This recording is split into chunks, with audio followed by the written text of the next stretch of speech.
Muy buenas tardes. En nombre del Consejo de Promoción de la Competitividad y de Grupo Nación, queremos darles la más cordial bienvenida al tercer foro Desafíos del Bicentenario, en esta tarde dedicada al tema de impuestos y desarrollo económico, agradeciendo a BDO por el apoyo para la realización de este conversatorio.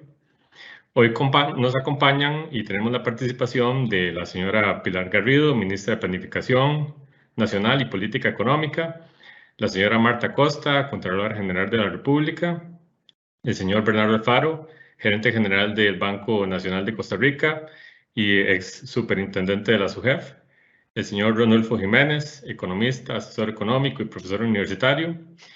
Y además tenemos la participación de don Carlos González, que nos va a ayudar con la moderación de este espacio. Don Carlos es ex viceministro de Hacienda, directivo de Grupo Nación, del CPC, a quien le doy la palabra. Don Carlos, adelante.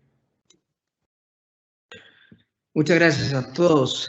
Bienvenidos a los panelistas. Les agradezco el tiempo. Sé que tienen todos una muy ocupada agenda. Así es que les agradecemos profundamente la participación. Como hipótesis, para comenzar el foro, estoy seguro que todos creemos en que el país debe tener una política tributaria robusta. Estoy seguro que todos creemos que hay que pagar impuestos. Estoy seguro que en Costa Rica, en particular, para mantener nuestro sistema educativo y nuestro sistema de seguridad social, es extremadamente relevante esa política tributaria. Deberíamos también de estar de acuerdo en la importancia de tener un presupuesto balanceado, cosa que no sucede desde el 2007-2008 en este país. Pero también considero que la política tributaria bien dirigida puede ser un motor de la economía. Y les doy 3 ejemplos muy rápidos para pasar la palabra a los panelistas. Una de las industrias más importantes del país, que es la industria de la hotelería, nació al amparo de una política tributaria con la ley de incentivos turísticos.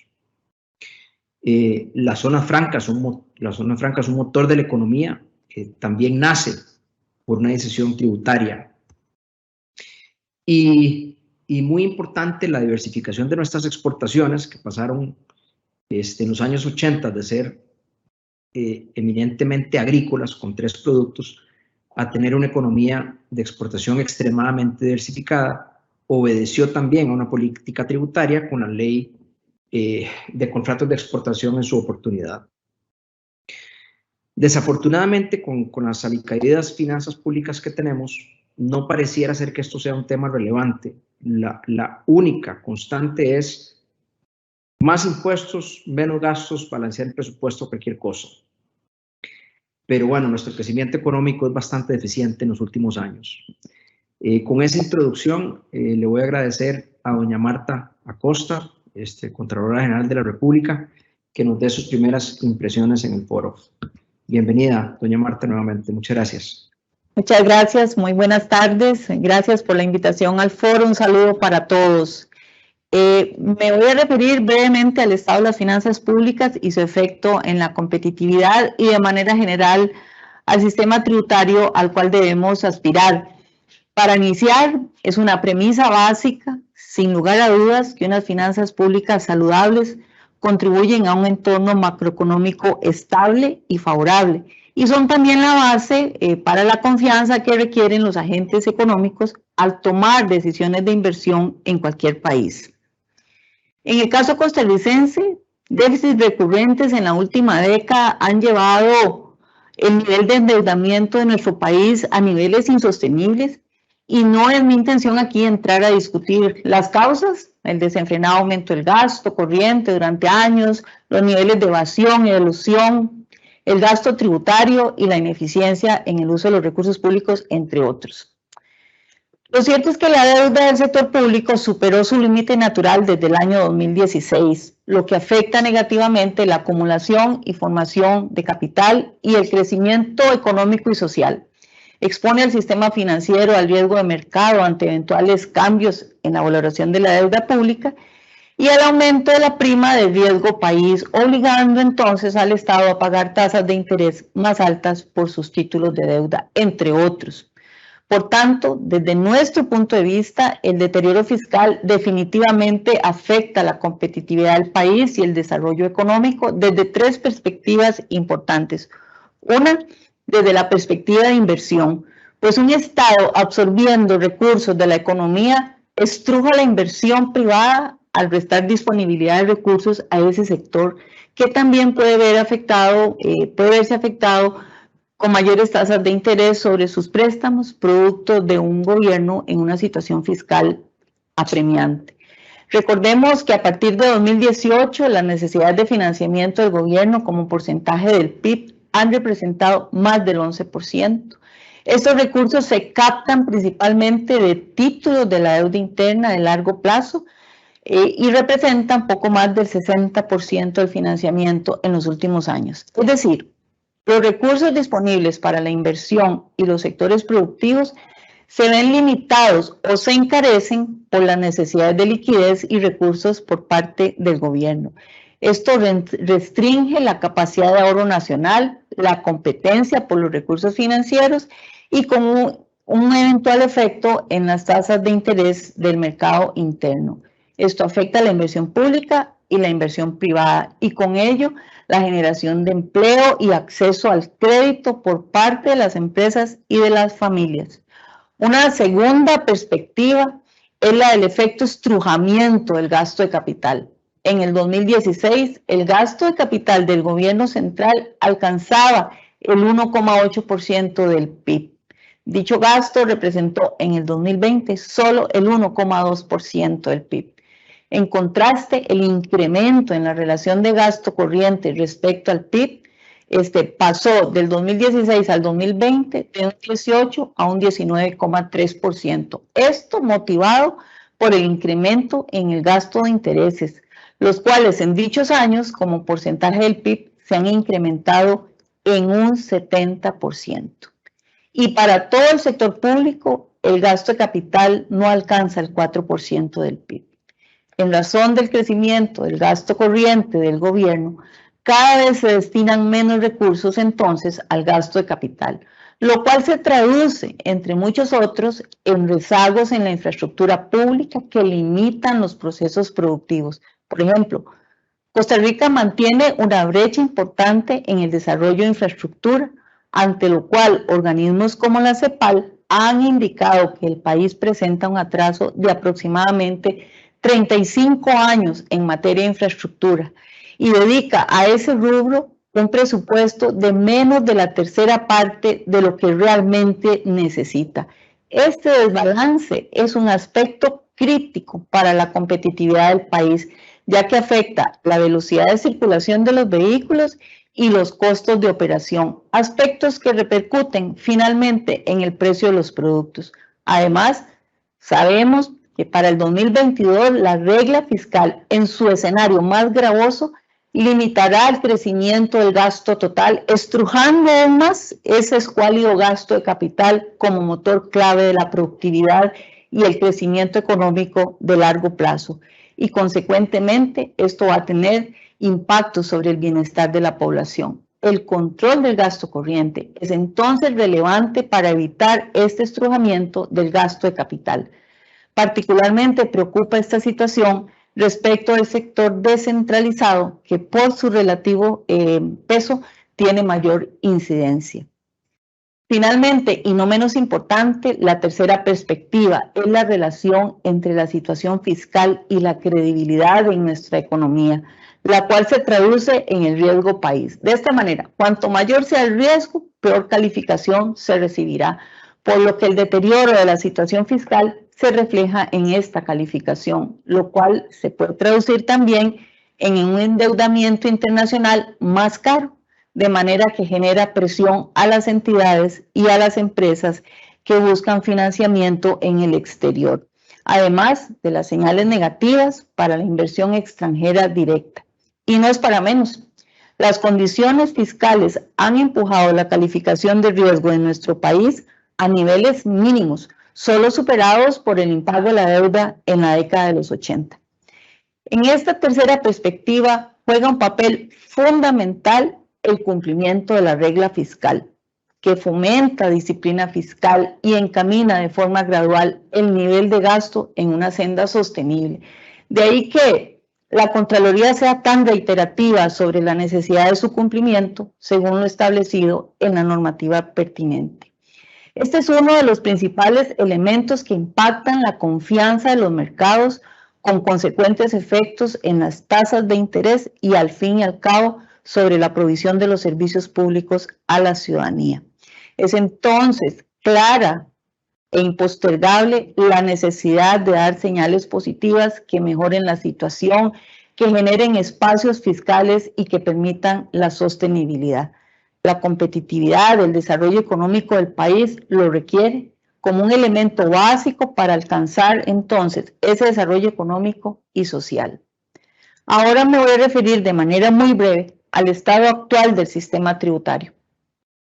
Costa Rica posee un sistema tributario complejo, en donde existen 100 tributos y participan más de 150 instituciones. Existe evidencia de que los sistemas tributarios fragmentados desestimulan el cumplimiento de las obligaciones tributarias por parte de los contribuyentes y al mismo tiempo dificultan las labores de fiscalización, incentivando esto la elusión y la evasión. El sistema tributario costarricense, sabemos, se caracteriza por ser cedular, con una escasa articulación entre los tributos. De esta forma, no se grava la renta de manera global, sino que se ha enfocado en gravar rentas en diferentes compartimentos. Hay que destacar aquí que, a pesar de que existe este gran número de tributos vigentes, un 93,4% de los ingresos tributarios se concentran en 6 impuestos, donde los de mayor peso son el impuesto a los ingresos y utilidades, el impuesto al valor agregado y el impuesto único a los combustibles. Asimismo, debido a la fragmentación del sistema tributario, se incurre en altos costos que van más allá del pago que deben realizar los mismos contribuyentes. Se presentan, por ejemplo, costos de administración afectados por sistemas de información que operan de manera aislada, lo que tiene como consecuencia un escaso uso de las herramientas informáticas para el control tributario. Esto se ha convertido en una de las diferencias más notables del sistema tributario costarricense con respecto a los países más avanzados. En nuestro caso, dirigirnos hacia un sistema tributario simplificado podría ayudar a reducir el costo de la administración, a la vez que permitiría aprovechar economías de escala en su administración y el servicio también de auditores y de otros especialistas técnicos, sin dejar de lado los beneficios en el tiempo invertido por la ciudadanía en el cumplimiento de sus obligaciones. Particularmente, el ciudadano como centro del sistema resulta fundamental para cualquier reforma tributaria exitosa. Sin duda, los procedimientos complicados y los costos excesivos que experimentan los contribuyentes resultan en un incentivo para que algunos elijan continuar sin respetar los trámites declaratorios y operar en la informalidad, limitando entonces la creación de empleos y el potencial crecimiento de la economía. Para concluir mi presentación, reiterar que como país tenemos el gran reto de procurar la sostenibilidad fiscal como lo demanda nuestra constitución política. Debemos ejecutar acciones por la vía del ingreso, del gasto y de la gestión del endeudamiento que permitan generar el ambiente de confianza requerido como base para esa competitividad y desarrollo económico y, no menos importante, para el bienestar general, que es el norte de toda nuestra institucionalidad. Muchas gracias. Muchas gracias, doña Marta. Clarísima su presentación. Ministra Garrido, le agradezco su introducción inicial.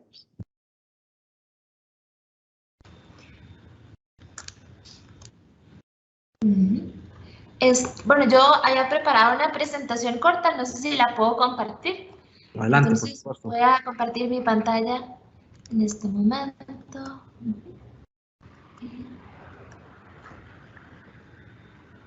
Ahora.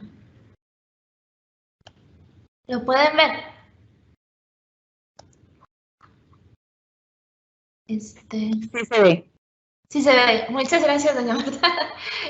Bueno, básicamente nosotros queríamos contarles algunas cosas en relación con lo que es el tema que hemos venido preparando. Lo primero es situarnos en el momento en que estamos y plantear algunos retos para la competitividad con el tema del correlato que implica en términos de esa política tributaria robusta que necesitamos desarrollar. Lo primero es que, como bien sabemos, previo a la pandemia veníamos registrando y persiguiendo esos primeros beneficios de lo que es la ley 9635. Poco a poco veníamos visualizando una ruta de consolidación fiscal muy de la mano de lo que era la 9635. Cuando llega la pandemia, pues eso trae consigo una pausa de ese proceso de consolidación fiscal inicial, y es ahí, en ese momento, que en comparación con el 2019, pues esos ingresos fiscales se redujeron en ese 1 puntos porcentuales de la producción. Nuestras necesidades de financiamiento fueron mucho más altas, 2,3 puntos porcentuales por encima de ese estimado previo a la pandemia, y nuestro gasto corriente sin interés se logró reducirse en 1%. Remuneraciones creció 0,2% y el pago de intereses aumentó. El gasto de capital, como bien señalaba doña Marta ahora, la señora Contralora, se han ido viendo afectado y bueno, y en ese momento también se ha afectado por la disminución de la recaudación del impuesto único a los combustibles. Es importante destacar que pese a todo esto, el gobierno durante el 2020 se vio obligado a asumir esos gastos corrientes extraordinarios para poder atender la pandemia en temas directos del sector salud, como en transferencias sociales, y poder efectuar esa relocalización y priorización de recursos presupuestarios que al final permitió gestionar durante el 2020 un gasto eficiente y cerrar el año con mejores cifras de las que en algún momento hayan sido proyectadas. En ese paso por la estrategia de consolidación fiscal y en la ruta y en la lógica de poder incentivar ese desarrollo económico, yo tengo que insistir en la importancia que tiene el acuerdo con el Fondo Monetario Internacional, que es uno de los bastiones clave en términos de poder asegurar la estabilidad macroeconómica y fortalecer ese crecimiento económico sostenible e inclusivo a través de esos tres pilares que son la política fiscal, donde hay una parte importante que tiene que ver con la racionalización y mejoramiento de la eficiencia del gasto. 2/3 partes de ese acuerdo con el Fondo Monetario son de mejora en la eficiencia del gasto y también de poder registrar mayores recursos para la hacienda pública y poder llegar a ese superávit primario del 1% del Producto Interno Bruto al 2023. Hay otros dos ejes que tratan de política monetaria y cambiaria, y hay también un eje de reformas estructurales estratégicas que yo voy a retomar como cierre de mi intervención. Para poder lograrlo requerimos ese ajuste que será por el lado de la reducción del gasto, también la necesidad de poder generar esos recursos frescos de la hacienda pública, y pues como parte de ello los proyectos que el día de hoy se está discutiendo, la Ley Marco de Empleo Público y otros de ingresos que van desde renta global hasta lo que es ese traslado de dividendos, reducción de beneficios y otros que se han vuelto a presentar al haber sido archivados. En 2021, la buena gestión de esa política fiscal y recuperación de la economía han ido dando frutos. Tenemos a octubre de este año un superávit primario de 0,3 del Producto Interno Bruto, y en términos mensuales el mes de octubre fue el quinto mes consecutivo en términos de superávit. El déficit financiero se ubica en 3,96 del PIB, el más bajo de los últimos 5 años, y se ha dado una buena gestión de la deuda durante este 2021 que ha permitido contener y reducir las necesidades de financiamiento en 0,4 Producto Interno Bruto y rebajar con una rebaja neta de ese presupuesto extraordinario 6.000 millones, 1,1 del PIB. No obstante, a pesar de los buenos resultados que se han venido teniendo, estos no son suficientes, dado que el corto plazo no es garantía de que el esfuerzo se va a sostener en el mediano y largo plazo. Y por ello es fundamental poder avanzar y cumplir con ese compromiso con el Fondo Monetario Internacional para poder enviar una señal a los mercados de capacidad de concreción de acuerdos nacionales para esa sostenibilidad de las finanzas públicas. Otro elemento clave a mencionar y para complementar tiene que ver también con replantearnos cuáles son esos retos de la competitividad país y cuál debe ser ese correlato en términos de la política tributaria para poder incentivarlo. Hay todavía retos estructurales clave que pasan por mejorar el gasto social, que provienen de recomendaciones de la OCDE y el acuerdo con el Fondo Monetario, ampliar la cobertura de la red de cuidado, derecho y licencia de paternidad, estrategias de reducción de informalidad, todo esto, como el aumento de la productividad y otros, requiere de replantearnos lo que es la política tributaria, de construir acuerdos políticos en los próximos años en torno a estos, una vez, ojalá, aprobado lo que es el acuerdo con el Fondo Monetario Internacional, y a replantearnos de cara a lo que es un nuevo modelo de desarrollo económico, como el que se ha planteado en la estrategia económica territorial, que pasa por activar el espacio económico, descentralizar la innovación, que pasa por conseguir apalancarnos en lo que es la cuarta revolución industrial como un elemento de competitividad adicional y habilitar una nueva generación de empleos verdes y azules, pues, ¿cuál va a ser entonces esa política tributaria que debe acompañar un nuevo modelo de desarrollo que pretende diversificar la matriz productiva, sofisticarla, aumentar la complejidad económica, aumentar la productividad del carbono además y permitir mayor calidad a los empleos nuevos que se generen azules, verdes y naranja? Adicionalmente, también cuál debe ser esa política tributaria en clave territorial, cuando tenemos información de que hay también polos de desarrollo y también corredores estratégicos sobre los cuales hay que invertir una apuesta segura y certera sobre ese gasto de capital que mencionaba la señora Contralor, habilitando espacio fiscal para poder atender esas prioridades y también para poder incentivar otras como, por ejemplo, la fibra óptica o lo que son los trenes eléctricos limonenses de carga para conectar con los corredores logísticos mesoamericanos. Todo eso para decir que si bien es cierto que nuestro país está dando pasos robustos a una estrategia de consolidación fiscal que regrese y retorne la confianza a los inversionistas y que libere espacio fiscal, no va a ser suficiente si no se logra consolidar el acuerdo con el Fondo Monetario y adicionalmente si no se toman medidas para poder replantearnos como país cuál debe ser esa nueva política tributaria a la luz de un replanteamiento de la matriz productiva y a la luz de ese modelo 3D descarbonizado, digitalizado y también descentralizado en el sentido que activa económicamente el espacio de nuestro país. Algunas conclusiones, y con esto ya cierro para no abusar, Carlos, sería lo primero, el tema de reiterar la eficiencia que ha habido en términos de gasto y también que eso se ve reflejado en los resultados y el desempeño que hemos venido teniendo en términos de superávit en 2021. No obstante, estos buenos resultados no tienen que conducirnos a creer que está todo resuelto ya, sino que más bien es importante darle sostenibilidad y oxígeno con lo que es la firma de ese acuerdo y lograr alcanzarlo con el Fondo Monetario Internacional, lograr ese superávit primario y atenderlo de manera estructural para poder entonces al mismo tiempo ir visualizando cuáles deben ser esas condiciones y la tónica para poder definir de una manera más robusta elementos de competitividad estructural que se definen a la luz de un nuevo modelo económico territorial que pasa por ese modelo 3D y que no depende exclusivamente de una política tributaria, pero que sí es la política tributaria un elemento clave para poder acelerar y avanzar y liberar el espacio necesario para poder plantearnos estas prioridades país y ahí sí definir nuevas condiciones de competitividad para poder ubicarnos como un país estratégico y puntero en estas materias. Eso sería a grandes rasgos mi intervención. Muchas gracias, señora ministra. Don Bernardo, si nos ayuda con sus comentarios iniciales. Mucho gusto, don Carlos, y agradecerle la invitación a participar en este importante foro.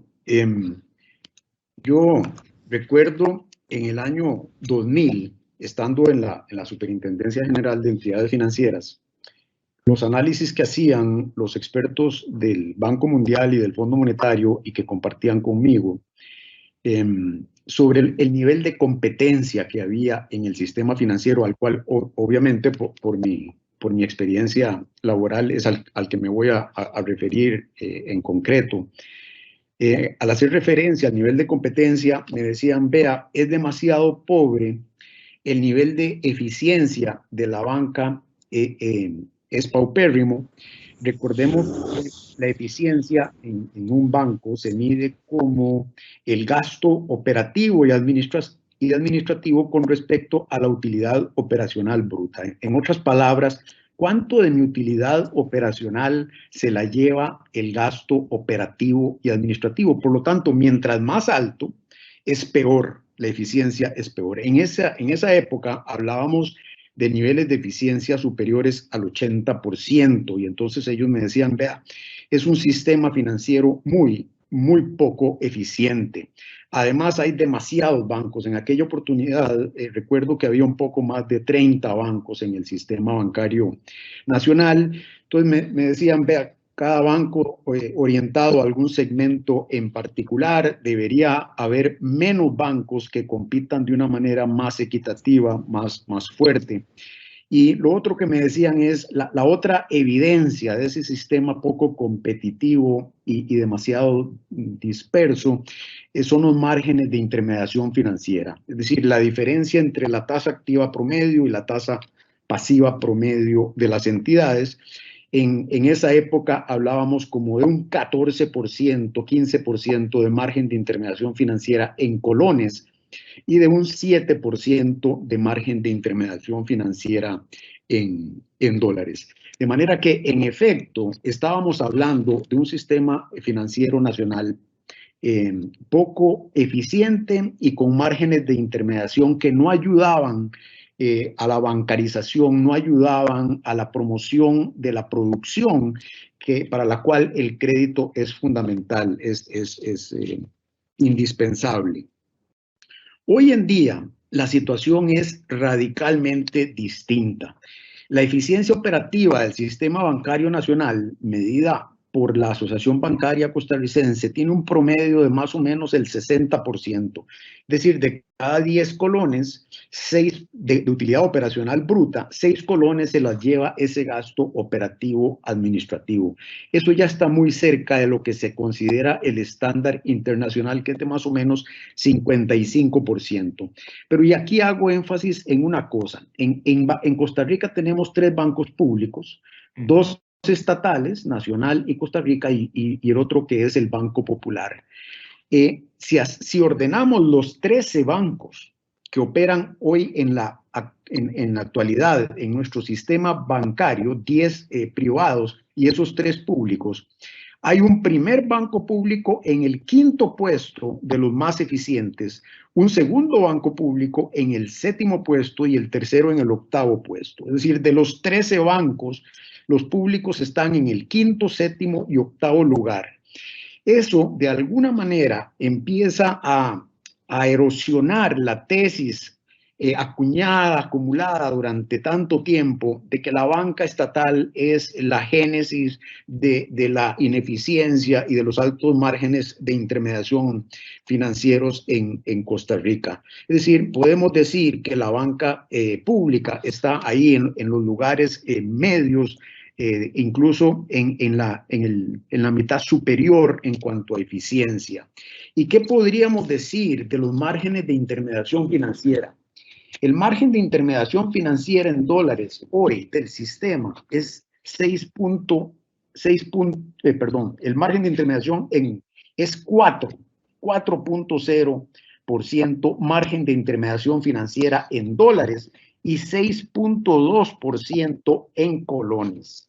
En dólares, la banca privada tiene un margen de 4.4 y la banca pública de 3.3, considerablemente menor el margen de intermediación en dólares para la banca pública.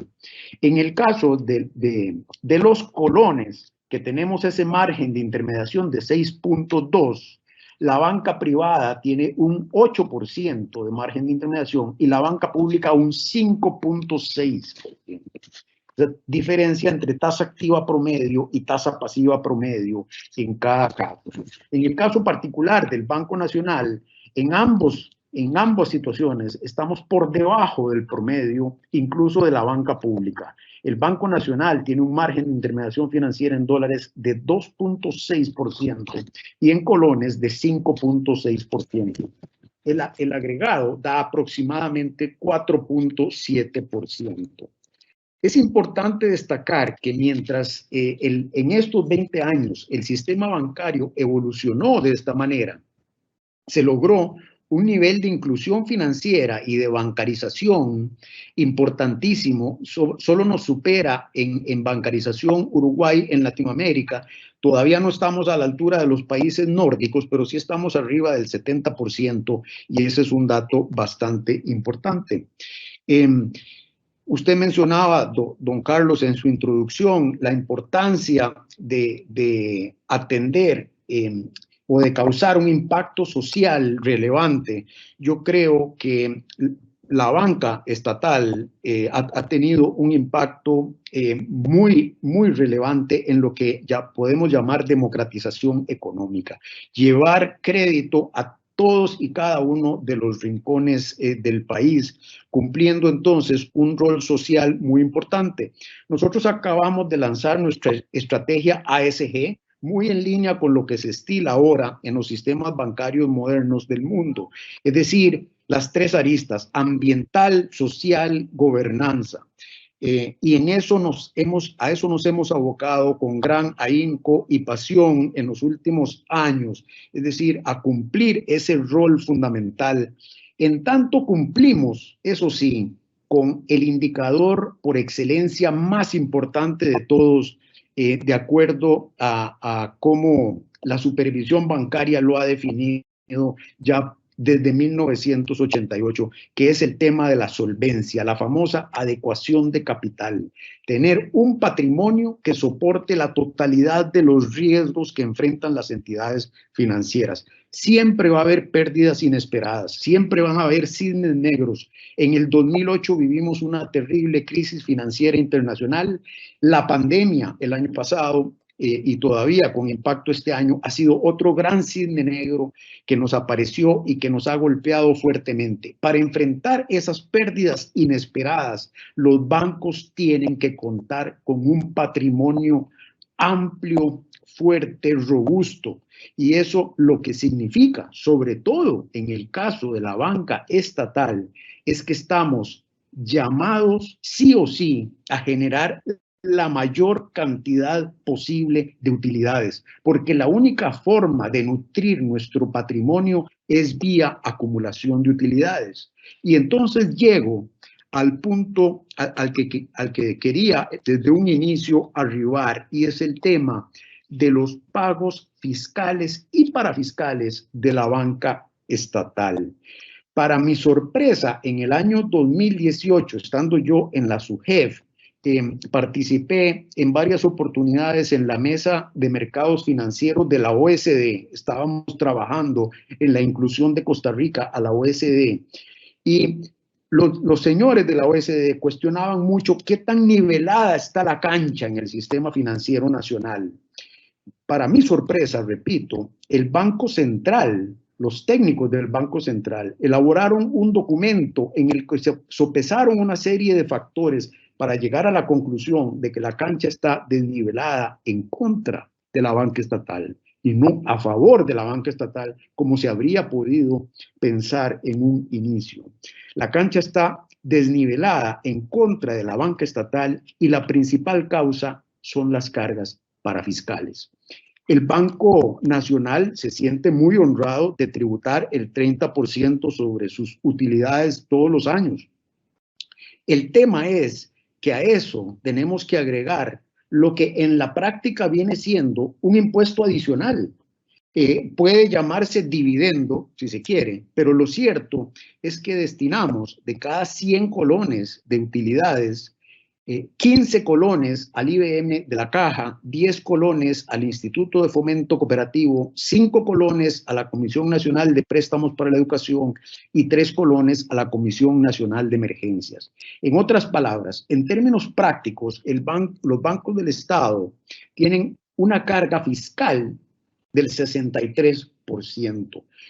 me gustaría preguntarle a los empresarios que nos estén escuchando si ellos consideran que sus empresas estarían en capacidad de competir de tú a tú con otras empresas que paguen 30% si ellos tuvieran una carga fiscal del 63%. Pero lo cierto es que eso es lo que tributamos. Yo creo que así como ha ido evolucionando el sistema bancario, así como el país ha ido cambiando y se ha ido adaptando, deberíamos de preguntarnos si esas cargas parafiscales están correctamente asignadas. Porque perfectamente yo podría decir, el IBM de la caja merece que la banca estatal le destine una porción importante de sus utilidades. Pero, ¿y las otras entidades? Ahí tenemos entidades que tienen desde el 53 de constituidos y desde el 73, desde el año 73 de percibir esa carga parafiscal. Si hubieran acumulado lo que los bancos estatales les han dado, hoy tendrían un patrimonio de más de 300 millones de dólares que las haría rankear entre los 5 bancos más grandes del sistema. Yo creo que cabe plantearnos si esas cargas no deberían de sustituirse por un impuesto de renta único del 50%, digamos, superior al de cualquier otra entidad de índole comercial en el país, o del 40% más el 15% del IBM. Son las propuestas que hemos estado haciendo a lo largo de los últimos años porque creemos que vale ya la pena revisar este tema. Muchas gracias, don Carlos. Muchas gracias, don Bernardo. Ahí le dejo algo para que lo vaya pensando, porque no mencionó el tema de las contribuciones al central, ¿verdad? Que no deja de ser importante también como parte de la política monetaria del central. Don Ronulfo Jiménez, bienvenido. Muchas gracias, Carlos, y muchísimas gracias al Consejo de la Promoción de la Competitividad y al Grupo La Nación por organizar este evento. Tal vez podemos empezar por una pregunta simple y luego lo vamos complicando. ¿De cuánto es la carga tributaria de Costa Rica? Y normalmente esto se mide en relación con el Producto Interno Bruto. La carga tributaria de Costa Rica es del 23,6%. Es decir, si sumamos todos los impuestos que se pagan en el país y lo ponemos como proporción de la producción del año, eso equivale al 23,6%. Esto hay que aclarar que incluye la parte de las contribuciones a la seguridad social, que son el 8.1% del PIB, y el resto, que no son contribuciones a la seguridad social, son el 15,5%. Estos son datos que tomé de CEPAL, porque estos datos puros y simples pues no nos dicen mucho, y la pregunta es, ¿cómo se compara esto? Bueno, si nos comparamos con países europeos, obviamente es una carga muy baja, pero si nos comparamos, digamos, más con el entorno latinoamericano, y también tenemos los datos de CEPAL, ¿cómo es? Bueno, en promedio la carga tributaria en América Latina es del 22,7%, es decir, estamos un poquito por encima del promedio latinoamericano en cuanto a la carga total. Pero la composición sí difiere bastante. Difiere mucho porque las contribuciones a la seguridad social en América Latina son del 3.9 versus el 8.1 de Costa Rica. El resto, que no son cargas, que no son contribución social, en América Latina es del 18.8 versus 15.5 de Costa Rica. Esto lo que nos dice en primera instancia es que el sistema tributario costarricense global, cuando tomamos todas las contribuciones, descansa mucho sobre las contribuciones a la seguridad social, y eso básicamente es decir que descansa en forma desproporcionada en el impuesto al salario, porque al final es un impuesto al salario lo que se está estableciendo. De forma tal de que ya ahí uno ve un primer punto de reforma que uno puede sugerir, y es cómo cambiar esa composición. Es decir, cómo tener menos impuestos al salario y que sean más impuestos al sistema general. Ahora, hay que sustituirlos, porque sí, yo sé que algunos han propuesto esto, pero no cuentan la otra. Como no soy candidato a ningún puesto, puedo decirlo, esto habrá que acompañarlo con una sustitución de otro tipo de impuestos. Esto creo que es importante para la seguridad social y para, en general, el financiamiento de todo el sector público. Un sistema de seguridad social basado tan excesivamente en contribuciones a las remuneraciones y muy desproporcionadamente a la parte de salarios, eso en un mundo que está cambiando la estructura de los mercados laborales y donde ya la clásica relación de patrono asalariado ya se está desdibujando y aparecen otro tipo de sistemas de contratación, debería ya llevarnos a pensar esa reforma. Esa es una reforma, de nuevo, para cambiar y sustituir, y creo que debería de ayudar mucho, especialmente a pequeñas empresas que están mucho en el margen de la informalidad, y ahí hay no solamente temas de informalidad, sino temas de productividad. Entonces, digamos, esa es una primera comparación y que nos puede dar ciertos puntos y ciertas sugerencias. El otro aspecto es suficiente esta carga social que tiene, esta carga tributaria que tiene Costa Rica. La respuesta es que no es suficiente. O sea, hablándola en términos aritméticos, no es suficiente para financiar el gasto. Tenemos un gasto, es un déficit financiero. No es suficiente para contribuir, para pagar los gastos los gastos corrientes, ¿verdad? No es suficiente para pagar los gastos primarios, o sea, que son todos los gastos menos los intereses, de forma tal de que es insuficiente, y es lo que ha llevado a la acumulación de una importante deuda que tiene todos los riesgos que ya la señora Contralora nos mencionaba, ¿verdad? Entramos en el riesgo de que si podemos pagar o no, y eso genera un riesgo macroeconómico, genera un riesgo de incertidumbre, genera unas presiones sobre tasas de interés que afectan a la competitividad del sistema. Ahí, en general, uno puede decir, bueno, es un tema financiero, pero más que tema financiero es un tema político. Es decir, cuál es la capacidad del sistema político para financiar en forma sana, en forma adecuada al gasto público. Es el sistema político que prefiere el endeudamiento porque tiene menos costos, por lo menos en el presente, y los costos se tiran al futuro, ¿verdad? Y entonces se descansa mucho en la deuda pública, que no es imposible o no es indeseable del todo, pero el abuso sí se convierte en un tema muy complejo. La otra comparación es de esta carga tributaria ¿y qué piensan los ticos? De lo que pagan al Estado versus lo que reciben. Y en general, el costarricense, y aquí podríamos hacer unas encuestas, y esto es más bien una hipótesis, pero estoy seguro que el costarricense piensa de que le está entregando muchos impuestos al Estado versus lo que recibe.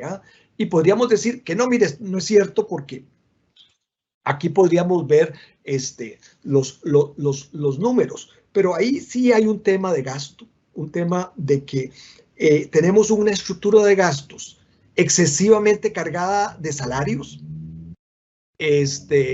donde el nivel del salario del empleo público es en promedio muy alto en comparación con el sistema privado y si lo toman en cuenta con otros países, es decir, puede existir un exceso de remuneración. Ahora, no es en todos, sino que es en ciertas partes de los salarios. Entonces, ahí hay un tema. Hay una parte desproporcionada del gasto que se va a pago de intereses, ¿verdad? De forma tal, eso hace que el costarricense siente que no está recibiendo los servicios equivalentes a lo que está pagando de impuestos. Mucha parte de los impuestos se está yendo desproporcionadamente a salarios o desproporcionadamente a intereses. Y hay también otro tema en el gasto, y es el tema de la rendición de cuentas y de la eficacia del gasto. Es un gasto donde la proporción de obra pública está muy menguada y entonces en general el costarricense ve que la infraestructura no está de acuerdo con sus expectativas o de acuerdo con lo que está pagando. Un sistema educativo que en los últimos años ha estado más o menos apagado y hoy la Nación ya incluso nos informa de cómo hay unos temas de eficiencia que se han ido reduciendo a través de un informe internacional, especialmente en primaria. Entonces, ahí tenemos una parte complicada y hay otra serie de servicios públicos que están apagados y otras políticas que en realidad son entidades que básicamente pagan salarios, pero no están brindando los servicios necesarios. ¿Con esto qué es lo que estoy diciendo? No hay disposición de pagar impuestos, no hay disposición a apoyar una reforma tributaria que aumente la carga en vista de que no hay un contrato social que se considere que pueda ser equilibrado. Con esto que quiero concluir es que la parte tributaria no se puede ver independiente del gasto. Hay que verla también qué es lo que va a dar los contribuyentes y qué es lo que el Estado les va a aportar. Bueno, ahí está la regla fiscal que le está poniendo un límite al crecimiento, pero yo veo a veces algunas instituciones que están haciendo un cierto chantaje porque dicen, vea, yo no voy a poder dar los servicios por la regla fiscal. Claro, es que no hay prioridades. Si dentro de una institución no hay prioridades y alguien dice, vea, yo no puedo dar el servicio de meteorología al aeropuerto porque la regla fiscal no me lo permite, más o menos ahí hay como un chantaje de decir, vea, todo lo no importante está primero y después le digo que la regla fiscal no me permite gastar y no me permite dar los servicios. Entonces yo creo que una regla fiscal que no tenga una definición de prioridades, pues se nos va a caer muy pronto o puede entrar en una fatiga. Y el otro punto que tenemos, y es que esta carga tributaria tiene un mal diseño y ya doña Marta, lo voy a pasar muy rápido porque yo creo que doña Marta lo planteó muy bien y no quiero repetir. En general, un sistema eficiente tiene pocos impuestos que se recaudan bien. En general, los sistemas tienen un impuesto al valor agregado, tienen unos impuestos a los ingresos, impuestos de renta, impuestos a la propiedad, impuestos a ciertas manifestaciones de consumo. En el caso de Costa Rica, tenemos más de 100 impuestos, y los impuestos que tenemos, además, están sujetos a muchas excepciones y exoneraciones y tratos diferenciados. Y eso hace que la administración sea muy difícil, que controlar la evasión resulte muy complicado. Y ya don Bernardo nos mencionaba algunas cosas en el sistema financiero, pero digamos, uno le puede agregar más a eso que dice don Bernardo. Una cosa es una cooperativa de ahorro y crédito, una cosa es otra entidad bancaria privada, otra es una pública. Es decir, tenemos unos tratos muy, muy diferentes, y esto tiene problemas en recaudación y también tiene problemas en la equidad, porque si queremos un sistema que tenga un cierto grado de equidad, tiene que ser un sistema que no tenga tantas excepciones y exoneraciones. Y ya para ir terminando, esto nos lleva a una dificultad para administrar y administrar el sistema y, ¿cómo se llama?, impedir la evasión, o por lo menos controlarlo, ¿no? Yo creo que en los últimos años el Ministerio de Hacienda ha mejorado su capacidad. Cuando uno ve la recaudación del impuesto de renta, ha mejorado bastante. No puedo profundizar, yo creo que se han hecho cosas que está bien, pero también creo que se ha exagerado el tema de la evasión, porque vea, los cálculos que se han planteado, algunos cálculos que hablan del 8, del 9, y ahí hay una serie de fantasía de cuánto es la evasión. Eso incluye evasión, eso incluye elusión, que no es necesariamente un delito, pero también muchos de estos cálculos incluyen lo que son las exoneraciones y las excepciones. Entonces, claro, esto se ha presentado como si fuera solo evasión, pero tiene más. Entonces, también esto ha llevado a que el sistema político, algunas partes del sistema político digan, no, vean, los impuestos lo que tenemos que hacer es recaudarlos bien, no hagamos ninguna reforma solo con recaudarlos bien. Y eso en realidad no es, o eso no refleja la realidad que estamos viviendo. De forma tal de que ahí no hay un buen diagnóstico, de la situación. Entonces, ya para terminar, yo creo que en el tema fiscal no solamente tenemos que centrarnos en el nivel de los impuestos, sino que también deberíamos de centrarnos, acompañarlo con la parte de gasto, ¿verdad? ¿Qué tanto cumple las expectativas de la sociedad? Acompañarlo con la parte de la simplificación del sistema y desde luego desde la mejora de la parte recaudatoria. Muchas gracias, Carlos. Muchas gracias, don Ronulfo, por la introducción inicial. Les agradezco a todos los panelistas esta primera fase. Vamos a pasar a una fase de preguntas y respuestas. He tomado una serie de apuntes acá y voy a comenzar con doña Marta Costa. Doña Marta, usted nos dice que el 93, casi 0.5 de los impuestos se recaudan en solo 6 impuestos. Don Ronulfo dice que son más de 100 impuestos. Yo la última cuenta me daban más de 140 impuestos. ¿Habrá algún estudio que determine la eficiencia de la recaudación de esos impuestos? O sea, como hipótesis, muy probablemente es más caro recaudarlos que lo que se recauda, ¿verdad? Tal vez si nos pudiera elaborar un poquito más sobre este tema. Se lo agradezco. Sí, claro, bueno, digamos un estudio muy puntual sobre la eficiencia en la recaudación de todos estos impuestos, pues no, francamente no lo tenemos, pero sí hemos, digamos, hecho en el pasado algunos informes en materia de evasión, etcétera. Aquí es importante mencionar que me he referido a la necesidad de tener un sistema tributario simplificado. Eso es muy importante y, bueno, estaba también Ronulfo haciendo mención a este tema, ¿verdad?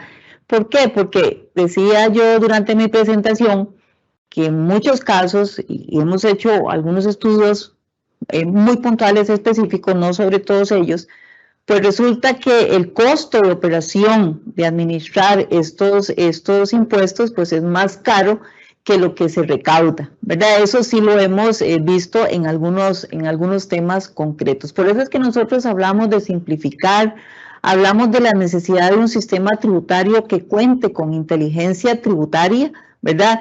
Actualmente se carece de sistemas informáticos que se hablen entre sí, se carece de sistemas que permitan un mejor control de la recaudación y además el sistema tributario nuestro pues no tiene como centro el contribuyente, ¿verdad? En donde no se toma en consideración lo que le cuesta a un contribuyente ir a pagar sus impuestos, ¿verdad? Es a veces como un calvario cuando usted escucha a las personas y las empresas decir, bueno, es que el sistema no funciona, es que tengo que pagar un contador o una persona que me ayude a tener acceso para poder pagar. Entonces, nos hemos referido a todos estos temas en diversos informes que tenemos. Entonces, lo que estamos diciendo es, requerimos un sistema tributario simplificado, con inteligencia tributaria, que se revise esa cantidad de impuestos. Efectivamente, son más de 100 e intervienen más de 150 instituciones públicas en su recaudación. Y por eso es que decimos se requiere inteligencia tributaria y que se hablen entre sí los sistemas. Muchas gracias, doña Marta. Doña Pilar, yo quisiera tal vez su participación en este tema y tal vez voy a lanzar una segunda pregunta que después también quisiera que doña Marta se refiera al asunto.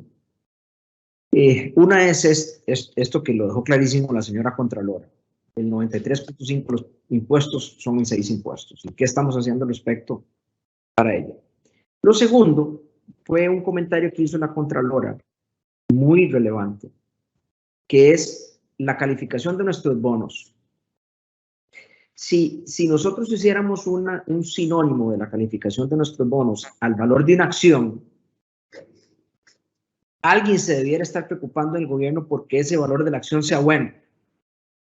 Y venimos cayendo en la calificación sostenidamente, una y otra vez. Llegamos a ser, creo que casi grado de inversión, no recuerdo, pero me parece que sí por un leve momento, y si no estuvimos a un escaño. Y ahora estamos a donde estamos, con bonos basura. Y eso, como ustedes bien saben, un emisor privado en principio no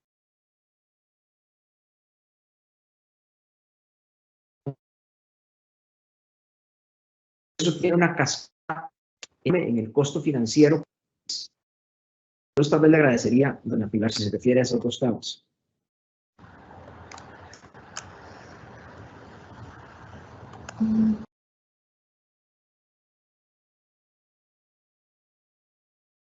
Estás en mute.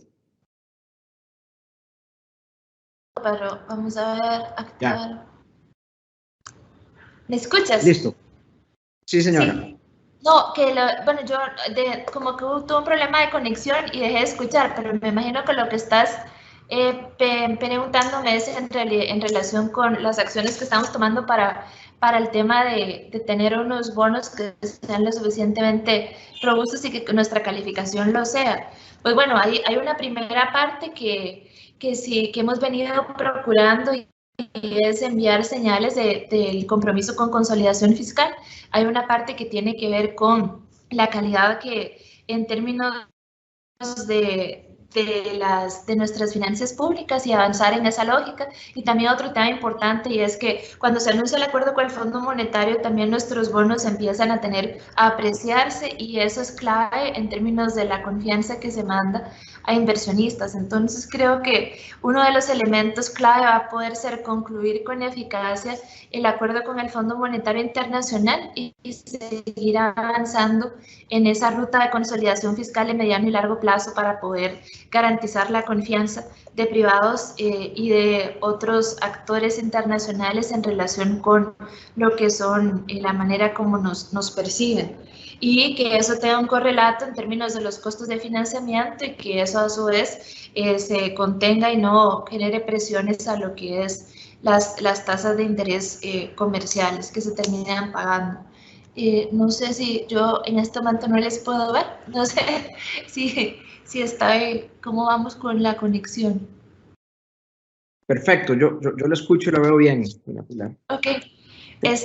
Y lo otro tema que yo me quería referir a lo que señaló doña Marta, que también Ronulfo hizo referencia, y es a ese tema de la complejidad de la estructura, que también de la propia estructura impositiva. Es verdad que esa es una de las reformas necesarias en las que hay que avanzar. También creo que se han dado pasos en relación con 3 elementos fundamentales, que es la experiencia ciudadana, y creo que con el proyecto de Hacienda Digital también es una buena oportunidad para poder mejorar esa experiencia ciudadana en relación con lo que es la recaudación. Creo también que más allá de, habría que replantearse, y creo que es una discusión que quiero poner sobre la mesa, como no me lo estás preguntando, pero que es ¿cuál es? Entonces, si estamos hablando de exoneraciones, de eliminar exoneraciones, de visualizar dónde se recorta el gasto, por ejemplo, también estamos hablando fundamentalmente de una visión de un desarrollo sostenible determinado. Y si nosotros tenemos exoneraciones que están financiando una determinada manera de producir, por ejemplo, quizás sea momento también de replantearse no solo la propia estructura compleja tributaria, sino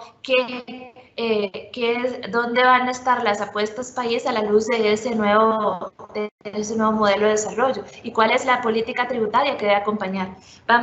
Y sobre todo a la luz de las decisiones que se están tomando en la OCDE, por ejemplo, que definen muchísimo las nuevas condiciones de competitividad en relación con el cobro de impuestos también de multinacionales y otros.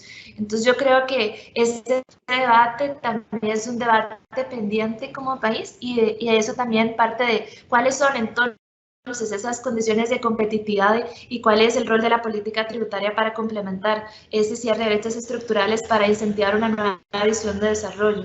Creo que está también por ahí donde deberíamos de visualizar. Y luego en algún momento vamos a tener bonos verdes, bonos azules y bonos que se vayan a apreciar, que vayan a tener además muy buenos rendimientos en los mercados y que nos ayuden a financiar esas necesidades brutas de financiamiento, no para lo actual, sino para lo futuro también, con todos los desafíos adicionales que vamos a tener como país. Y recuerdo aquí, ya me voy a callar, un estudio que doña Marta ha presentado en su momento sobre la presión de los próximos años, una sociedad envejecida que van a tener una presión en sus finanzas públicas y que debe plantearse cómo va a resolver el tema del envejecimiento del país, por ejemplo, o cómo va a resolver, si apostamos por ser un laboratorio verde del cambio climático, entonces cómo va a resolver condiciones de competitividad, por ejemplo. Entonces hay preguntas de política tributaria que deben resolverse a la luz de una visión de desarrollo sostenible prospectivo, y no sobre condiciones actuales, digamos. Eso también sería algo que yo quisiera poner sobre la mesa. Gracias, doña Pilar. Marta. Sí, a mí me gustaría, de manera muy... Sí, a mí me gustaría agregar de manera muy puntual que el paso número 1 y el inmediato es generar confianza, ¿verdad? Y generar confianza va más allá, digamos, de los acuerdos con el Fondo Monetario, porque los acuerdos con el Fondo Monetario los considero, digamos, como necesarios para una transición en donde el país debe continuar, digamos, mostrando acciones para la sostenibilidad fiscal. Es decir, hay que actuar, hay que mostrar que estamos decididos a generar disciplina fiscal. Y para mí, uno de los temas importantes en los que hemos sido muy vehementes es en el tema de la regla fiscal. ¿Por qué? Porque la regla fiscal lo que hace es contener el gasto corriente, principalmente hasta ahora, ¿verdad?, para llevar el endeudamiento a una senda de sostenibilidad donde hemos estado realmente perdidos, ¿verdad? Entonces, ahí, lamentablemente, con ese crecimiento del endeudamiento, ahora para el 2022 se afecta también el gasto de capital, que es parte de lo que yo exponía y es parte de lo que nos puede restar competitividad. Pero sí, entonces, para mí es la confianza. Y entonces es con el tema de la regla fiscal importante en este momento, en donde uno ve que nos tambaleamos, ¿verdad? A veces, como mencionaba Ronulfo, ¿verdad?, proyectos de ley para exonerar hoy una institución, mañana otra, el CNP, el ICD, etcétera, pero también uno ve acciones en el Ministerio de Hacienda en donde instituciones cambian de categoría, ahora son parte del sector público financiero para exonerarse de regla fiscal, ¿verdad? Ese es el caso de Jupema y algunas otras por ahí. Entonces, ese tema de disciplina fiscal es súper importante para generar confianza, ¿verdad? Confianza en que el país va adelante con el tema de la sostenibilidad fiscal. Eso para mí es lo número uno para poder empezar a generar mejores calificaciones. Mientras no mostremos acciones concretas, esa calificación de riesgo país no la va a ver uno mejorando prontamente. ¿Quién, doña Marta, solo para terminar con este tema, quién es el responsable de esa calificación? Bueno, yo creo que aquí hay responsabilidad del Ejecutivo y hay responsabilidad del Legislativo, pero también las instituciones públicas con la aplicación de la regla fiscal, con su disciplina fiscal, que no necesariamente solo es la regla, porque también podemos tomar medidas para ser más eficientes y lograr ahorros. Entonces yo creo que es una responsabilidad de todos, ¿verdad? Usted no la puede enfocar solo en el Ejecutivo o solo en el Legislativo, no, es que todos tenemos parte en esto.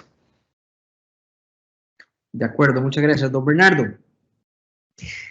Yo estoy sorprendido del nivel de eficiencia que han venido alcanzando en el sistema bancario nacional y privado,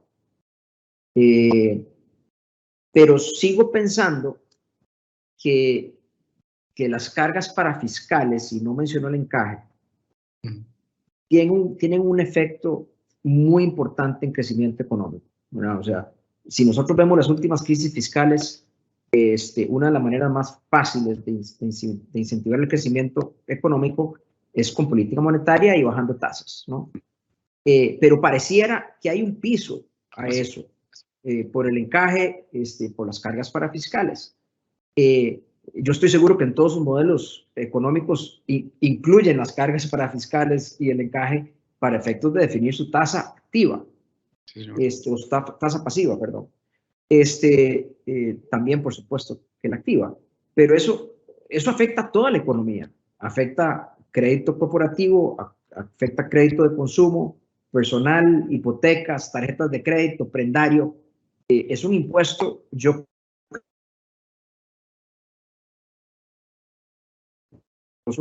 para la economía. ¿Por qué tal vez no nos desarrolle un poquito más este tema? Con mucho gusto, don Carlos. Usted tiene absolutamente toda la razón. Es una especie de impuesto. Le explico muy brevemente cómo fijamos nosotros las tasas activas, que es la tasa a la cual le concedemos crédito al sector productivo. Partimos de la tasa pasiva, es decir, una tasa que es la que le remuneramos a los depositantes, que obviamente reclaman la mayor tasa posible. Entonces nosotros, en virtud de la liquidez que tengamos, de la competencia en el sistema y obviamente tomando en consideración factores como la inflación y ese tipo de cosas, pues tenemos esa tasa pasiva que es el costo financiero. A eso le agregamos el costo administrativo propio de la entidad, la pérdida esperada que varía individuo por individuo, ¿verdad? Que la probabilidad de que no me paguen el crédito, el costo de la liquidez, que es a lo que me voy a referir ahorita, lo que usted habla del encaje mínimo legal, y a todo esto, a la sumatoria de todo esto, le aplicamos un porcentaje de utilidad que es indispensable adicionarlo por lo que explicaba antes de la adecuación de capital. Tenemos que tener utilidades. Bueno, ese porcentaje de utilidad tiene que ser más alto en virtud de que una buena parte de las utilidades las vamos a pagar en parafiscales y en impuestos, obviamente. Ahora, las mediciones que hemos hecho nosotros, usted recordará que yo mencioné hace un rato que el margen de intermediación del banco integral es 4.7%. Si nosotros elimináramos el efecto de las parafiscales, podríamos reducir en 40 puntos base esa tasa. Es decir, pasaríamos de 4.7 a 4.3, que eso en principio podría parecer no mucho, pero en la realidad, si usted calcula las cuotas de un crédito dependiendo de su plazo, pues ahí usted puede tener un efecto de entre un 15 y un 20% de reducción de la cuota. Y usted tiene toda la razón, el encaje mínimo legal tiene un peso aún mayor que ese. Es decir, si en este momento el encaje mínimo legal, por ejemplo, en colones es del 12%, eso significa que si usted me deposita 100 colones, yo tengo que mandarle 12 colones al Banco Central, sobre los cuales el Banco Central no me remunera. Si el Banco Central redujera el encaje mínimo legal del 12 al 7%, eso tendría un impacto de 70 puntos base. Es decir, el margen de intermediación del banco podría reducirse de 4.7% a 4.0%, aún mayor la reducción que la que implican los parafiscales. Si usted me permite, don Carlos, voy a entrometerme un poquito en la pregunta que usted hacía hace un rato a doña Marta y a doña Pilar. Costa Rica, en efecto, tuvo grado de inversión, una calificación de riesgo de grado de inversión, si no me equivoco, entre 2010 y 2014. Y lo tengo muy claro porque en el 2013 hicimos nuestra primera emisión internacional en mercados internacionales, valga la redundancia, de $1.000 millones. Captamos 500 millones de dólares a 5 años y 500 millones de dólares a 10 años, aprovechando precisamente que éramos grado de inversión. Y entonces el Banco Nacional logró hacer esa captación muy levemente por encima de la curva soberana a esos plazos, casi a la misma curva soberana. Fue una captación muy exitosa. Luego hicimos, ya habiendo perdido el grado de inversión en el país, hicimos una emisión en el 2016 de bonos verdes, la tercera de Latinoamérica, otros 500 millones de dólares. Como era un bono verde, tuvo un precio relativamente muy atractivo, a pesar de no tener grado de inversión, por toda la tendencia mundial a favorecer ese tipo de productos, porque los recursos se colocaron en créditos muy amigables con el ambiente. Pero además, ¿por qué es importantísimo eso de la calificación de riesgo? Bueno, porque los bancos del exterior, recuerde la fórmula que describí de la adecuación de capital, patrimonio sobre todo el activo riesgoso. Un banco de afuera que le quiere extender una línea de crédito al Banco Nacional o al Banco X o al Banco Y en Costa Rica, tiene que ponderar de una manera mucho más amplia una calificación de riesgo pobre, porque es un activo más riesgoso. Por lo tanto, le sustrae más adecuación de capital a ese banco del exterior, lo cual equivale a que nos va a cobrar mucho más caro. En otras palabras, los bancos que somos demandantes importantes de recursos del exterior, nos vemos afectadísimos por ese tema que usted mencionaba de la calificación de riesgo. Y coincido totalmente con doña Marta, es un tema que depende de todos. Aquí atendemos a las calificadoras de riesgo. Cuando yo estaba en la superintendencia, atendía a las calificadoras de riesgo. Ellos sopesan todo, la gestión de las finanzas públicas, la aprobación de leyes en la asamblea, la gestión del Banco Central, el comportamiento de los macroprecios, todo lo ponderan y al final dan una calificación de riesgo, porque lo que están diciendo es cuál es la probabilidad de que este país no honre sus obligaciones con sus acreedores. Entonces, obviamente que el tema de calificación de riesgo es una tarea que nos compete a todos en el país.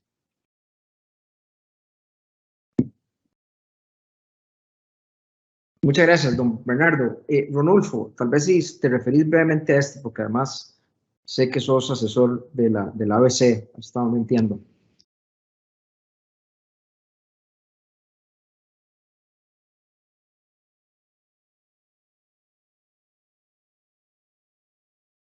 Estás en mute.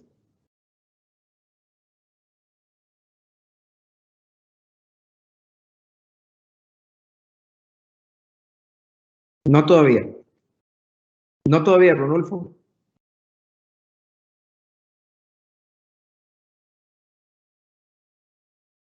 Que me quita el audio. Ahora sí. Ahora sí. Sí, ¿Me señor. escucha? Perfecto, gracias. Sí, en este tema que quería referirme a dos cosas. Uno, a lo que planteaba Bernardo sobre los múltiples impuestos que pesan sobre los bancos estatales, pero también quería decir algo más. Es que en la Asamblea Legislativa actualmente hay muchos proyectos para ponerle más impuestos a los bancos. Ya se me olvidó, pero debe ser algunos 20 o 25 proyectos de ley, la mayoría que dice que es para apoyar una cierta actividad y se le pone un impuesto del 1, el otro del 2 a las utilidades bancarias. Entonces, ahí hay como un exceso de estas iniciativas, de forma tal de que en lugar de simplificar, vamos hacia la parte compleja. En la parte de encajes, yo creo que ahí tenemos una situación compleja. Los encajes en Costa Rica son altos en comparación con lo que se estila en otros países. Ahora que nos comparamos con OCDE, los encajes en Costa Rica son altos en comparación con OCDE. Y quiero recordarle que los encajes no son solo sobre los depósitos, sino que el Banco Central los interpretó y los extendió sobre los empréstitos, de forma tal de que los bonos que coloca el Banco Nacional en el exterior también tienen el encaje. Yo creo que ahí deberíamos de ir a una reforma. El Banco Central ya ha solucionado mucho de su problema de pérdidas que tenía en el pasado, ya prácticamente eso no es un problema grave. Entonces deberíamos de ir y eso habría que hacerlo por reforma de ley, a eliminar el encaje, especialmente en los depósitos de largo plazo. Porque si algo tiene costo, los encajes todavía son más altos, los costos en los depósitos de largo plazo, y el sistema costarricense tiene muy pocos depósitos de largo plazo. Especialmente en colones, muy poco se ahorra. Entonces yo creo que hay que incentivar, yo creo que eso ayudaría a bajar tasas de interés y también a tener mayor solvencia, es decir, que los bancos y entidades financieras en general no dependan tanto de los depósitos de corto plazo, sino que puedan tener más opciones en temas de largo plazo. Entonces yo creo que ahí hay un tema clave, porque en el fondo el encaje es un impuesto, ¿verdad? Es un impuesto implícito a la intermediación financiera. Así que insistes bien en colocarlo en el lugar adecuado. Es un tema tributario.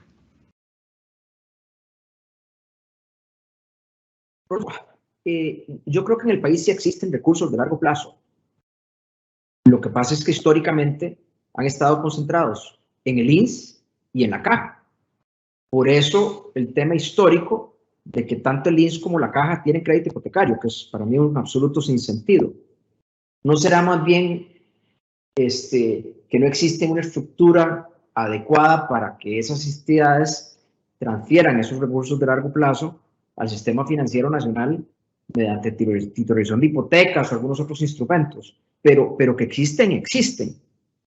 También de los fondos de pensiones, que sé que tuviste mucho que ver en ese tema, claro. Hay mucha plata ahí también. Correcto, y ahí básicamente es el encaje, lo que estén pidiendo que lleguen al sistema financiero, ¿verdad? Para que se puedan reciclar, sino que lo que está haciendo es que se queden más bien en fuera del sistema. Entonces, ¿crees que es un problema de encaje? Yo creo que hay un tema de encaje, ahí ese es un tema clave, porque hemos avanzado en la parte de reducción de la inflación, que es otro impuesto, ¿verdad? Y yo creo que ahí hay ¿cómo se llama? Un avance muy importante en no estar con el impuesto inflacionario, y creo que el siguiente paso es el de los encajes. Yo creo que hay que hacer una reducción, y en general, especialmente en los de largo plazo, yo diría que hay que eliminar el encaje del todo. Porque además, y ahí en la asociación estuvimos investigando en otros países de América Latina, ¿verdad? Y en general en otros países de América Latina no hay encajes o son muy bajos cuando se tratan de depósitos de más de un año. O sea, tampoco es que estoy pensando en 20 años de plazo. ¿Ah? En Costa Rica, o sea, es que en Costa Rica la concentración de los depósitos en menos de un año y en 6 meses es altísima. De acuerdo. Gracias, Rodolfo. Vean, señores y señoras, que hasta el momento desafortunadamente nos hemos concentrado en solucionar el problema fiscal y no los tributos como instrumento de crecimiento económico. Rodolfo, ¿qué plantearías vos que pudiera realmente afectar el crecimiento económico en el tiempo en nuestra estructura tributaria actual? Mira, de algunos de los temas que hemos hablado, definitivamente va a ayudar a la competitividad. O sea, impuestos más simples, impuestos que el contribuyente le cueste menos hacerlos, es decir, que todo el proceso de pago de impuestos no sea tan complejo. Hay digamos, ahí hay contribución. Pero si vos me decís que cuál creo que es la más importante, yo creo que es la transformación de las contribuciones sociales en impuestos generales. A mí me parece que desde el punto de vista de productividad y de punto de vista de competitividad y de punto de vista de equidad, que reducir el impuesto al salario o a las remuneraciones del trabajo y convertirlo en impuestos más generales, eso, si bien la carga tributaria puede ser que no cambie, esa composición es importante para mejorar la competitividad de las empresas. ¿Ah? Y no penalizar el uso del factor trabajo, ¿verdad? Porque, digamos, ya por razones tecnológicas y toda la transformación y la digitalización de todos los procesos productivos, ya puede existir algunos sesgos ahí, y si logramos hacer eso, yo creo que eso puede ayudar mucho y me parece que eso puede mejorar la estabilidad financiera de la seguridad social y puede mejorar la productividad y digamos, y puede contribuir a reducir el desempleo. Me parece que eso, digamos, de todas las cosas, yo creo que esa puede ser la que tiene mayor impacto. Doña Pilar, con una informalidad de casi el 50%, no tendrá razón, don Rodolfo, que esto es un tema crítico. Sí, efectivamente, don Rodolfo tiene razón. Sí, tal vez si nos puedes como... Yo comparto lo que señala Rodolfo y de hecho Bernardo sabe que estuvimos haciendo un proceso también para visualizar temas de parafiscales y también para poder dar en ese sentido también más margen a lo que es la posibilidad de que pueda hacerse el pago, digamos, de trasladar ese componente de ingresos y que se pueda distribuir de acuerdo a prioridades que tenga el Ministerio de Hacienda. No obstante, también hay decisiones correctas que también hay que valorar, no solo los instrumentos de política económica, instituciones de política económica, sino también de economía política, y la verdad es que no hay espacio en la Asamblea Legislativa para poder discutir un proyecto que vaya a minar algunos sectores clave que sostienen algunos partidos políticos y en una campaña, ¿verdad? Entonces también habría que visualizar cuáles serían a la luz de esos instrumentos la fuente. Eso es una recomendación del Comité Económico de la OCDE, además, que habla sobre eliminar parafiscales y también de las remuneraciones, pero también habla sobre la necesidad de visualizar otro ingreso adicional para no dejar descubiertos algunos temas importantes de política social, que también es importante resguardar para poder garantizar competitividad y aprovechamiento de bonos bono de género, por ejemplo, ampliando red de cuidado. Entonces también cómo se balancean ambas dimensiones porque inciden directamente en competitividad y también en informalidad. Pero yo estoy de acuerdo con esos temas en relación con la reducción de parafiscales para cerrar brecha de informalidad, aunada a otro conjunto de políticas públicas, ¿verdad? Porque en sí misma no resuelve el tema. Desde luego que hace falta otros temas de transformaciones en la caja, por ejemplo, también, que vengan a la medida de ello. Por eso la reflexión siempre sobre cuál desarrollo sostenible, cuál estado y cuáles son esas brechas estructurales que se quieren atender mediante cuáles instrumentos de política económica, ¿verdad? Y ahí gran parte de la respuesta, y desde luego que no habrá mayor competitividad ni mayor productividad con esos niveles de informalidad tan elevados, y también sin replantearse la matriz, como he mencionado en varias ocasiones hoy. Gracias, doña Marta. Le voy a hacer una última pregunta, porque yo sé que ya es tarde, se ha extendido y problemas al inicio. Tal vez la reflexión o la pregunta, doña Marta, son los impuestos con destinos específicos.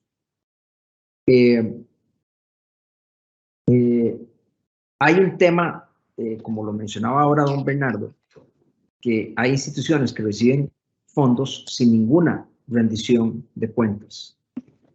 El Infocop, por ejemplo, tiene décadas de recibir impuestos y no sabemos cuál es el impacto que ha tenido el Infocop en el tiempo en el país. Ya probablemente debería tener un patrimonio propio que pudiera utilizar para financiar sus actividades, pero como la plata sigue entrando, no existe ninguna rendición de cuentas. Entonces hay un problema de rendición de cuentas y un problema de impuestos directos. Si tal vez nos elabora un poco.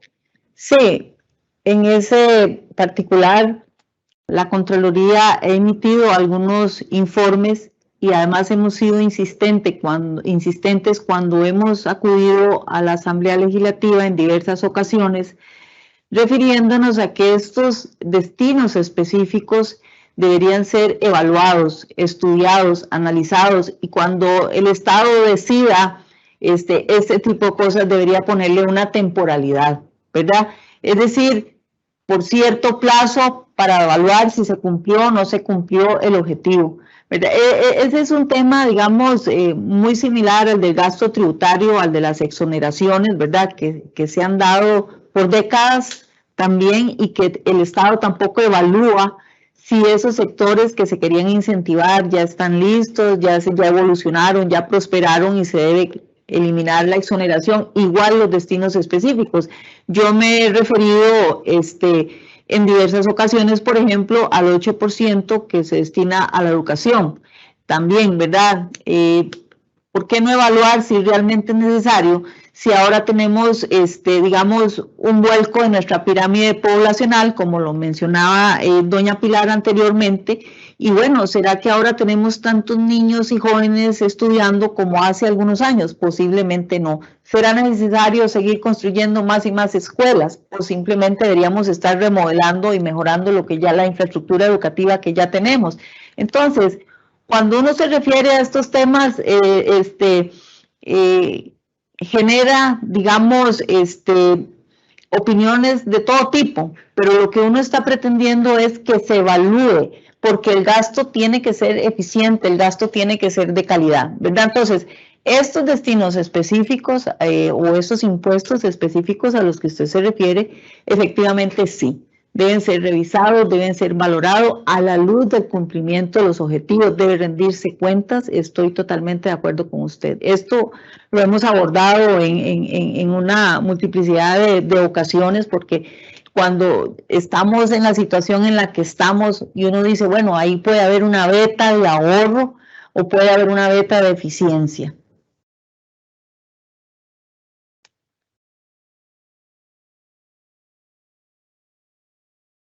No se escucha.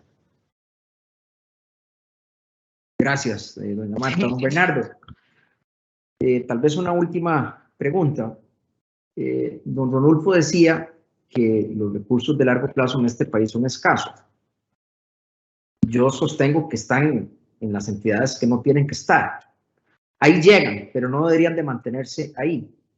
la banca en general, con un problema de calificación de riesgo país, con cargas parafiscales, con encaje legal y sin recursos de largo plazo, ¿cómo hacemos para traer esos recursos en manos del INSI, en manos de los fondos de pensiones y de la caja al sistema financiero para crear crecimiento económico? Hay dos opciones que yo vería. La primera, como muy bien recomendaba don Ronulfo, puede ser una diferenciación en el encaje mínimo legal por plazo, es decir, que captaciones de más plazo tengan menos encaje mínimo legal. Eso permitiría a los bancos incentivar esas captaciones remunerando de mejor manera, porque ya no habría que compensar el costo de ese encaje. Entonces se podría incrementar un poco la tasa de interés y atraer recursos de mayor plazo. Esa sería una opción.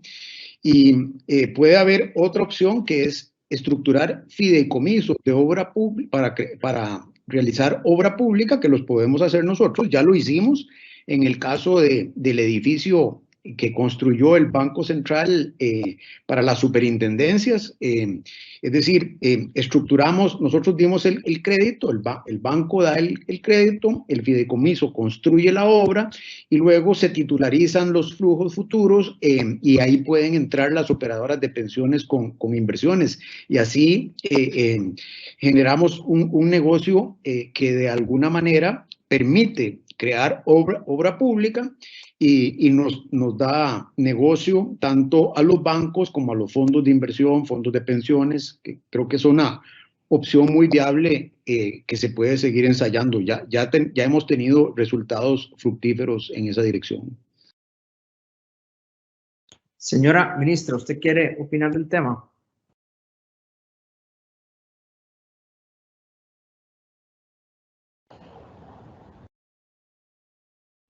Sí, yo no sé si ya sirve, ahora sí. Yo soy una apasionada de ese tema que mencionaba don Bernardo. Honestamente, yo creo que hay que avanzar en esa ruta y también comparto la lógica que se menciona sobre las posibilidades de financiamiento de inversión pública también y de infraestructura crítica con estos recursos, hacer un mejor aprovechamiento y generar esas oportunidades. Tenemos brechas importantes que además inciden en la competitividad y que esta es una manera clave de aprovechar mejor los recursos disponibles y colocaciones estratégicas de largo plazo y que también haya un retorno más tangible de esas inversiones. Entonces, yo comparto lo que señala don Bernardo y bueno, y ya estamos trabajando en esa línea, en algunos proyectos que ojalá lleguen a materializarse. Bueno, señoras y señores, pareciera que hay mucha coincidencia en muchísimos temas. Pareciera que todos coinciden en que tenemos un sistema tributario extremadamente complejo y que hay que simplificar. Pareciera que el sistema tributario no está diseñado para promover la eficiencia y la competitividad, que es crítico en estos tiempos. Y aún así el problema no se resuelve.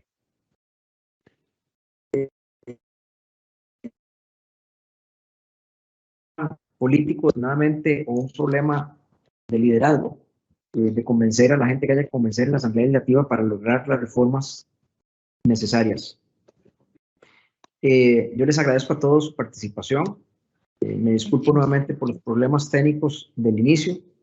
Le agradezco a los que participaron del foro externamente también por su participación y los esperamos nuevamente en un nuevo foro del CPC y la Nación pronto. Muchas gracias a todos. Muy bien, gracias a ustedes. Saludos. Muchas gracias. Hasta luego. Buenas noches. Gracias.